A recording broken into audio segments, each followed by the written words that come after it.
अस्सलाम वालेकुम जी। तो क्या हाल है सब दोस्तों का। भाई एक भाई इंडियन जो कि रिसेंटली यहाँ से बुखारेस्ट से हुए हैं डिपोर्ट, उनको एंट्री नहीं दी गई एयरपोर्ट से। तो मतलब वो जिस फ़्लाइट से आए थे उसी फ़्लाइट में ही उनको वापस रिटर्न कर दिया गया है। रीज़न क्या बना है कि उनकी एजेंसी या उनकी कंपनी के साथ कांटेक्ट करने की कोशिश की गई है, लेकिन जो कंपनी है उन्होंने रिस्पॉन्स नहीं किया। हालांकि मतलब वो सारे इमिग्रेशन ने उनका बायोडाटा चेक किया है, लेकिन उन्होंने किसी भी वजह से उनको डिपोर्ट वापस कर दिया है। लेकिन एक ऑप्शन दिया है कि नेक्स्ट अपनी मतलब अभी हम आपको एंट्री नहीं दे सकते, लेकिन आप नेक्स्ट अगर वापस डिपोर्ट होते हैं तो भाई फ़्लाई दुबई का टिकट था उनका, फ़्लाई दुबई पे ही उनको वापस भेज दिया गया है। तो भाई जैसे ही वो इंडिया पहुंचे उस भाई ने मुझसे कांटेक्ट किया कि भाई मेरे साथ ये इंसिडेंट हुआ है कि उसने मुझे वापस भेजा है, लेकिन उसने ये भी एक मुझे ऑप्शन दिया है कि अगर आपकी एजेंसी या कंपनी के साथ आपका कोलैबोरेशन हो जाता है तो आप दोबारा टिकट करवा कर आ सकते हैं वापस रोमानिया। तो भाई मैं वापस जैसे ही आया हूँ, तो भाई आज की ये छोटी सी स्टोरी है जो कि दोस्तों का शेयर करूँगा कि एक भाई जो कि रोमानिया एयरपोर्ट से इंडियन थे जो कि डिपोर्ट हुए हैं और आगे उनके साथ क्या इंसिडेंट हुआ। हालांकि वो फिर उनके साथ एक अजीब ही चीज़ हुई है जो कि मतलब एक ज़हन नहीं मानता कि ऐसा हो सकता है।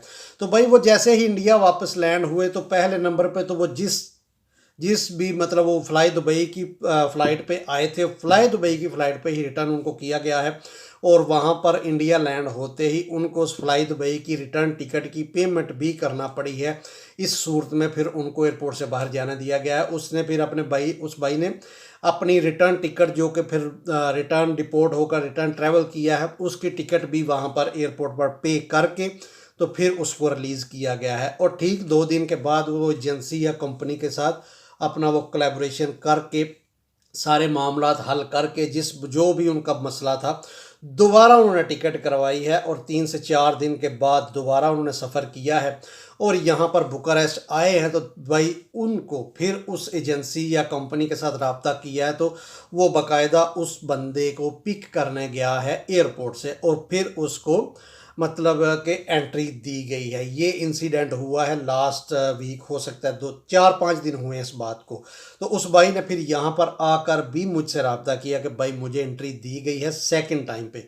फर्स्ट टाइम पे मुझे वापस भेज दिया गया, लेकिन मुझे ये बोल कर भेजा गया कि आप नेक्स्ट मतलब अपने कंपनी या एजेंसी के साथ अपने मामलात हल करके अगर दोबारा ट्रैवल कर सकें तो आ जाएं, तो हम आपको अगर आपकी कंपनी को आपकी ज़रूरत है तो फिर आपको एंट्री मिल सकती है। तो वो सेकंड अटैम्प्ट पे फिर वो एजेंसी वाले लेने आ गए। जिस कोई भी उनका मसला हो सकता है, क्या मसला था ये ना बोल, उसने बताया कि ना मेरी एजेंसी ने इंडिया से मुझे बताया और ना यहाँ पर किसी ने। वो एजेंसी ने फिर जहाँ से इस एजेंसी से वर्क परमिट लिया हुआ था उसके साथ रब्ता किया, फिर उनके आपस में क्या मामला थे वो मुझे नहीं पता, लेकिन सेकंड अटैम्प्ट में मुझे फिर मतलब मिल गई है एंट्री और मेरी कंपनी में आ चुका हूँ और मेरी कंपनी ने मुझे मोस्ट वेलकम किया है और उनके पास काम भी है तो यहीं पर काम करने का भी माइंडसेट है। तो भाई ऐसा भी हो जाता है।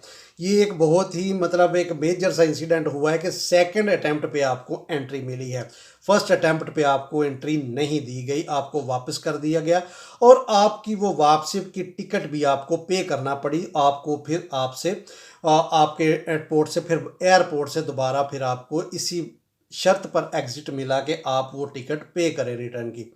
तो यही वीडियो था, यही उस भाई की कहानी थी। सोचा दोस्तों के साथ शेयर ज़रूर करूं क्योंकि भाई जो दोस्त रोमानिया आ रहे हैं या आने का सोच रहे हैं या आने के पीछे लगे हुए हैं, इस तरह के इंसिडेंट हो सकते हैं। अपनी एजेंसी या कंपनी का कॉन्टैक्ट नंबर, कोई मेल, कोई इस तरह का कोई कॉन्टैक्ट नंबर लाजमी लेकर आएँ, ताकि अगर वो आपसे इमिग्रेशन वाला कोई क्वेश्चन करता है, कोई कॉन्टैक्ट नंबर मांगता है, तो आपके पास कुछ है, कुछ ना कुछ लाजमी हो जो कि आप उसको प्रोवाइड कर सकें।